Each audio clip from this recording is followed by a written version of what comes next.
In a major diplomatic win for India, UN के द्वारा दोस्तों पाकिस्तान की जो बेईमानी है उसको बिल्कुल अब एक्सपोज कर दिया गया है। कश्मीर मुद्दे को लेकर यूएन के द्वारा कुल मिला के 3 बातें कही गई हैं। सबसे पहली बात एंड द मोस्ट इंपॉर्टेंट चीज जो कि उन्होंने यहां पर कही है, उन्होंने कहा कि जब तो कश्मीर में प्लेबिसाइट करने की बात आती है तब पाकिस्तान अपना मुंह उठा करके यूएनएससी में पहुंच जाता है, लेकिन दोस्तों जब वहां पर सोल्जर्स को विड्रॉ करने की बात आती है, जो कि यूएनएससी के ही द्वारा कहा गया था कि सोल्जर्स को विड्रॉ किया जाए, तो उस टाइम पे पाकिस्तान अपने कन्वीनियंस के हिसाब से यूएनएससी को इग्नोर करना शुरू कर देता है। यहां पर आप लोग देख सकते हैं, ये एग्जैक्ट स्टेटमेंट है जो कि यूएन के द्वारा यहां पे दिया गया है कि although Pakistanis and their supporters वो साइट करना शुरू कर देते हैं security council resolution asking for a plebiscite to be held in Kashmir,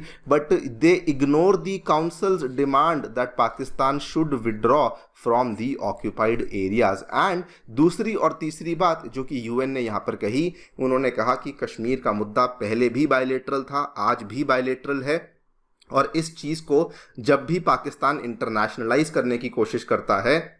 तो वो पाकिस्तान की बेईमानी को ही एक तरीके से यहाँ पर दर्शाता है। And third and the last thing जो कि यूएन के द्वारा कही गई कि कोई भी डिस्प्यूट है इंडिया और पाकिस्तान को लेकर, फिर भले वो कश्मीर का मुद्दा हो या फिर कोई और भी अगर डिस्प्यूट है, तो उस केस में केवल और केवल शिमला अग्रीमेंट को ही यहाँ पर फॉलो करना चाहिए, जो कि 1972 में दोनों देशों के बीच में साइन किया गया था। आप लोग यहाँ पे देख सकते हैं, ये वाली डेवलपमेंट आज से कुछ ही दिन पहले सामने आई है। इस टाइम पर 5 साल पूरे हुए थे आर्टिकल 370 के हटने पे, एंड कुछ सवाल पूछे गए थे यूएन में जाकर के, एंड उसी सवालों का जवाब है जो कि यूएन के द्वारा यहां पर दिया गया है। बात करेंगे दोस्तों इसके बारे में डिटेल में, एंड ऑल्सो मैं आपके साथ डिस्कस करूंगा कि कौन सा वो यूनाइटेड नेशन सिक्योरिटी काउंसिल का रेजोल्यूशन है जो कि यहाँ पे साइट किया गया है, एंड ऑल्सो शिमला अग्रीमेंट के तहत जो भी बातें हुई हैं उनके बारे में चर्चा भी करी जाएगी। आइए शुरू करते हैं मेरे साथ। मेरा नाम है अनिरुद्ध।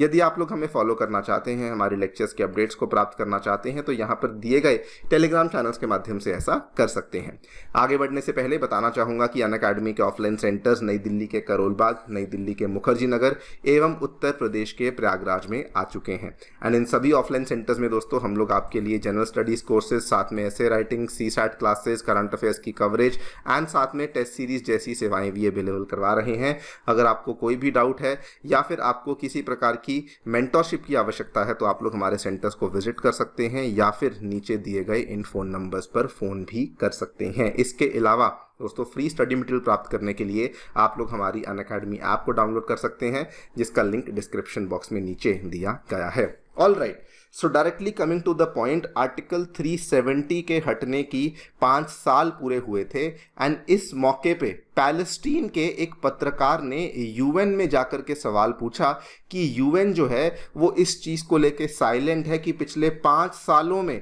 कश्मीर के एरिया में बहुत सारी ह्यूमन राइट्स की जो वायलेशंस हैं, एट्रॉसिटीज़ हैं, ये सारी की सारी यहाँ पर हो रही हैं, एंड यूएन इस चीज़ को लेकर कुछ भी नहीं बोल रहा है। एंड इसी मौके पे दोस्तों यूएन में जो यूएन के सेक्रेटरी जनरल हैं एंटोनियो गुटेरेस, उनके जो डेप्यूटी स्पोक्स पर्सन हैं मिस्टर फरहान हक, इन्होंने यहाँ पर स्टेटमेंट में कहा कि हमारा जो पोजीशन है कश्मीर को लेकर वो अनचेंज्ड है। इन्होंने साथ में ये भी कहा कि जो फाइनल सेटलमेंट है वो बेसिकली होगा in accordance with the charter of the United Nations and full respect for the human rights. And ये तो केवल एक ऊपर से बात थी, लेकिन इन्होंने उसके बाद क्लियरली 2 बातों को यहाँ पर शेयर किया। सबसे पहले इन्होंने कहा कि देखिए, सिक्योरिटी काउंसिल का रेजोल्यूशन नंबर 47 है, जिसको 21 अप्रैल 1948 को अडॉप्ट किया गया था, एंड इस पर्टिकुलर रेजोल्यूशन के तहत पाकिस्तानी गवर्नमेंट की रिस्पॉन्सिबिलिटी थी कि जम्मू कश्मीर स्टेट के अंदर जो भी इनके द्वारा अपने ट्राइब्समैन को, जो भी इन्होंने पाकिस्तानी नेशनल्स को जिनको इन्होंने यहाँ पर भेजा था या फिर जो यहाँ पर आ चुके थे, जो कि आम तौर पे जम्मू कश्मीर के निवासी नहीं हैं, जो कि इस स्टेट में एंटर कर चुके हैं लड़ने के लिए, उनको पाकिस्तान ने विड्रॉ करवाना था, लेकिन पाकिस्तान ने ऐसा कुछ नहीं किया। इन्होंने बल्कि साथ में ये भी कहा कि सिक्योरिटी काउंसिल का रेजोल्यूशन नंबर 47 जो है उसमें 3 बातें कही गई थी कि पाकिस्तान जो है वो सबसे पहले अपने नेशनल्स को इस एरिया से विड्रॉ करवाएगा, उसके बाद ही इंडिया अपनी जो आर्म्ड फोर्सेस हैं उनको यहाँ पर कम करना शुरू करेगा, एंड उसके बाद अगर ये दोनों चीज़ें हो जाती हैं तो इंडिया के द्वारा प्लेबिसाइट करवाने के लिए एक प्लेबिसाइट एडमिनिस्ट्रेटर को नॉमिनेट किया जाएगा, जो कि बेसिकली एक फ्री और इम्पार्शियल प्लेबिसाइट को यहाँ पर कंडक्ट करवा पाएगा। लेकिन जो पहले वाली शर्त थी यही पाकिस्तान ने यहाँ पर पूरी नहीं करी, और यहीं पर दोस्तों इन्होंने पाकिस्तान की जो बेईमानी है या फिर पाकिस्तान की जो हिपोक्रेसी है इसको सीधा सीधा एक्सपोज किया कि जब तो बात आती है प्लेबिसाइट की तब पाकिस्तान बोलता है कि सिक्योरिटी काउंसिल का रेजोल्यूशन नंबर 47 देख लो, प्लेबिसाइट होना चाहिए, लेकिन जब बात आती है वहां से लोगों को विड्रॉ करने की उस टाइम पे पाकिस्तान जो है यूएनएससी के इसी रेजोल्यूशन को एंड यूएनएससी को भी इग्नोर करना शुरू कर देता है। इसी रेजोल्यूशन के तहत पाकिस्तान को ये भी कहा गया था कि आप लोग कश्मीर में किसी भी प्रकार के टेररिस्ट को ना तो भेज सकते हैं ना किसी प्रकार के टेररिस्ट की वहाँ पर मदद कर सकते हैं, लेकिन ये भी हम सभी जानते हैं कि वहाँ पर पाकिस्तान की गतिविधियाँ किस तरीके से चल रही हैं। एंड दोस्तों फाइनली इन्होंने यहाँ पर ये भी बोल दिया कि ये भी क्लियर है कि वहाँ के जो लोग हैं इंडिया के द्वारा आयोजित की जाने वाली जो इलेक्शंस हैं उसमें वो हिस्सा लेते हैं। ये भी इस चीज़ से क्लियर हो जाता है कि वहाँ के जो लोग हैं वो किसके फेवर में है। हालांकि इन्होंने एग्जैक्टली कोई नाम नहीं लिया बिकॉज ये बहुत बड़े मंच पे बैठे थे, लेकिन इन्होंने कहा कि पीपल ऑफ कश्मीर वो अपनी जो आवाज़ है उसको सामने रखते हैं बाय पार्टिसिपेटिंग इन इलेक्शंस जो कि भारत के द्वारा वहाँ पर कंडक्ट करवाई जाती हैं। एंड दोस्तों फाइनली इन्होंने दूसरे मुद्दे को लेकर बात भी करी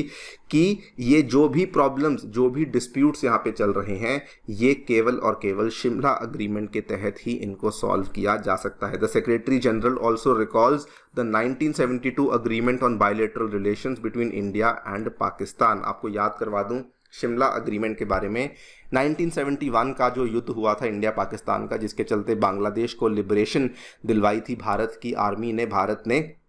उस युद्ध के इमीडिएटली बाद 1972 में ये देखिए दोस्तों पाकिस्तान के उस समय के जो प्रेसिडेंट थे जुल्फ़िकार अली भुट्टो एंड हमारी जो उस समय प्राइम मिनिस्टर थी इंदिरा गांधी, दोनों ने हाथ मिलाया एंड ये शिमला में इन्होंने अग्रीमेंट किया था जिसके तहत इन्होंने बेसिकली ये तय किया था कि दोनों देशों के बीच में जो रिलेशनशिप है उसको हम लोग धीरे धीरे नॉर्मलाइज करने की कोशिश करेंगे। लेकिन मोस्ट इम्पॉर्टेंटली इस अग्रीमेंट में ये स्टेट किया गया था कि अब से कोई भी डिस्प्यूट अगर हम दोनों के बीच में आता है including the dispute over Kashmir, ये सारे के सारे जो डिस्प्यूट हैं ये बायलैटरल इश्यूज होंगे एंड इसमें हम लोग किसी भी थर्ड पार्टी को इन्वॉल्व आगे से नहीं करेंगे। यही वाली चीज़ बेसिकली जो इंडिया और पाकिस्तान ने तय करी थी उसी चीज़ को यूएन ने यहाँ पे दोहराया है कि ये बायलैटरल मुद्दा है, इसको किसी और पार्टी के द्वारा यहाँ पर इंटरवेंशन की आवश्यकता नहीं मिलनी चाहिए। ये भी एक तरीके से पाकिस्तान को बताया गया है कि जो आप बार बार